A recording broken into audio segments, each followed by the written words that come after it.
नमस्कार दोस्तों, स्वागत है आप सबका इस चैनल पे। गजनी, निशब्द और हाउसफुल जैसी फिल्मों में नजर आ चुकी एक्ट्रेस जिया खान ने 3 जून 2013 में फांसी लगाकर आत्महत्या कर ली थी। एक्ट्रेस की मौत के बाद सूरज पर उन्हें आत्महत्या के लिए उकसाने का आरोप लगे थे, जिस केस की सुनवाई सेशन कोर्ट द्वारा की जा रही थी। अब एक्ट्रेस की मौत के 8 साल बाद ये मामला सेशन कोर्ट ने सीबीआई की स्पेशल कोर्ट में ट्रांसफर कर दिया है। सूरज पंचोली ने जिया खान सुसाइड केस के सीबीआई को ट्रांसफर होने पर संतुष्टि जाहिर की है। सूरज ने कहा है कि वो इस फैसले से सेटिस्फाई है क्योंकि उन्हें इस केस के बंद होने की उम्मीद है। सूरज का दावा है कि कोर्ट अगर उन्हें दोषी पाता है तो उन्हें सजा देनी चाहिए।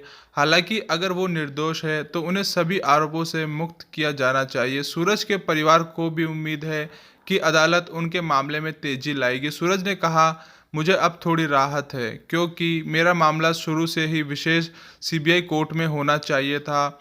अब जबकि मामला पहुंच गया है, मुझे उम्मीद है कि हम इसका क्लोज़र देखेंगे। अगर कोर्ट मुझे दोषी पाती है तो मुझे सज़ा मिलनी चाहिए, लेकिन अगर ऐसा नहीं होता तो मैं इन आरोपों से मुक्त होने का हकदार हूँ। सूरज ने बताया कि कैसे इन 8-9 साल में उनकी इमेज धूल हो गई है और कैसे उनके परिवार ने उनका सपोर्ट किया।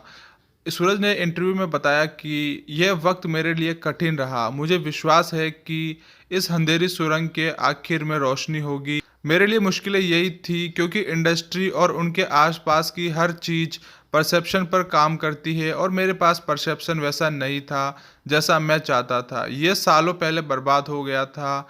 मैं नहीं जानता कि मैं पिछले 8 साल में कैसे ज़िंदा रहा।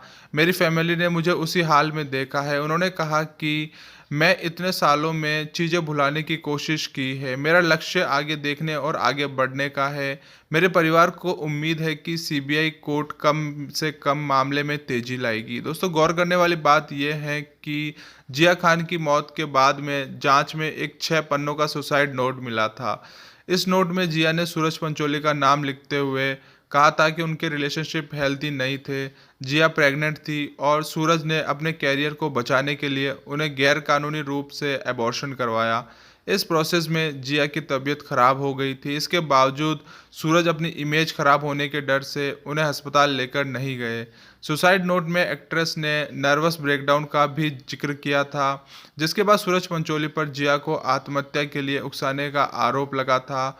और दोस्तों, अब जिया खान का ये केस सीबीआई को ट्रांसफ़र कर दिया गया है। सीबीआई इस केस में जांच करेगी। इतना ही नहीं, इस पर सूरज पंचोली का भी बयान आया है। सूरज पंचोली का कहना है कि वो बहुत ही मुश्किल दौर से गुजर रहे थे। इन 8 सालों में उनकी पूरी इमेज की धूल हो चुकी है। बट देखना ये होगा कि इसमें सूरज पंचोली कितना सच बोल रहे हैं या फिर कितना झूठ।